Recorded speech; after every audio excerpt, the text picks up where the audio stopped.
Hey, it's Bowshy here, and we're taking a look at the Akbronco Prime in Warframe. The Akbronco Prime are a dual-wielded akimbo sidearm that come from the Void. They are the dual-wielded version of the Bronco, and they have very high impact damage, a bit of slash damage, and negligible puncture damage. They can be used mainly as a crowd control weapon, as they have quite a high spread at long range.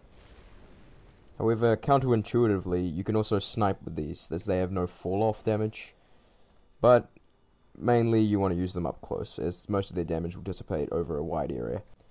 Durable frame is always nice when you use these weapons, as they have quite a low range, and you also need to be very close when you use them.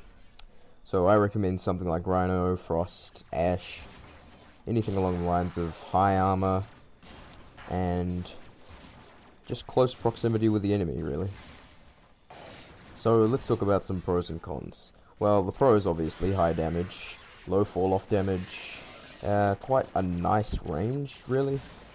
They also have good crowd control potential, with maybe a Seeker or something like a blast damage combination.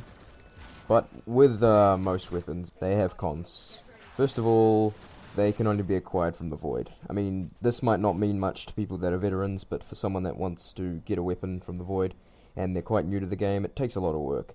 And these weapons are particularly unfriendly to new players. First, you need to be in possession of 2 Bronco Primes, which in itself is somewhat of a mission. Second of all, you need the Akbronco Prime blueprint and a link, which is also more grinding from the Void, so very unfriendly to new players, I must suggest, but quite a good in-game weapon.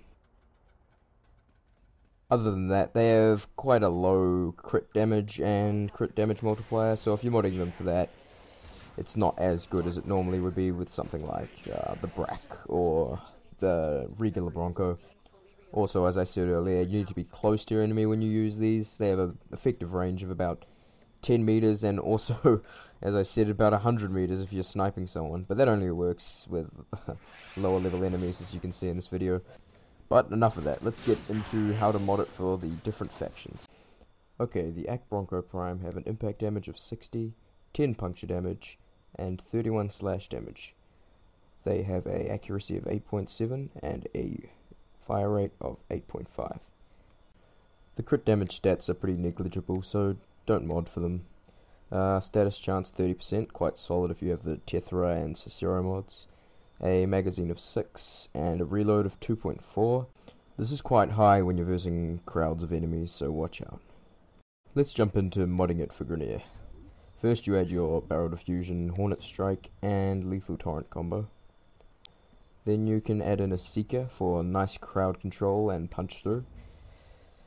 Then you'll add in a Heated Charge and a Convulsion for the radiation damage, versus the Napalms and Bombards later on in Grenier Survivals. Seeker's also very nice when dealing with those Shield Lancers, who can soak up quite a lot of bullets. For Infested, it's about the same. Hornet Strike, Lethal Torrent, Barrel Diffusion. Add in a Pathogen Rounds for poison damage, and a Heated Charge to make that gas damage combination between the two, and a Seeker. For Corpus, you'll, as usual, add your Hornet Strike, Barrel Diffusion, and Lethal Torrent. Then it gets different. Add a Deep Freeze for some ice damage, a Convulsion for the magnetic damage. You can now either add a Seeker, which I like, of course, or Concussion Rounds for impact damage, and a Ice Storm for extra magazine capacity and freeze damage. As you can see, the magnetic damage is much higher with this combination. Also, the impact damage is higher, so it's much better against Corpus. On another note, as the Akbronco Prime has good slash damage, you can take away that Seeker, and if you have a Razor Shot mod for the pistol, then you can add that in along with any other element you want. In regards to Grenier modding, I don't recommend No Return, as the puncture damage is very low to begin with and it won't help very much, so throw that out the window. So, last thoughts. Should you get it? Well, it is an extremely high damage weapon. As you can see, I'm destroying these level 50 plus Corpus with it. Despite the fact it does take an enormous amount of materials to form, But if you have the persistence to eventually get these weapons, they are definitely worth it, and I would recommend them any day. Not only do they have high damage, but also just good synergy with tanky frames. So if you like getting up close and doing lots of damage, then these are the weapons for you. Thank you for watching. This has been Bowshy on the Akbronco Prime.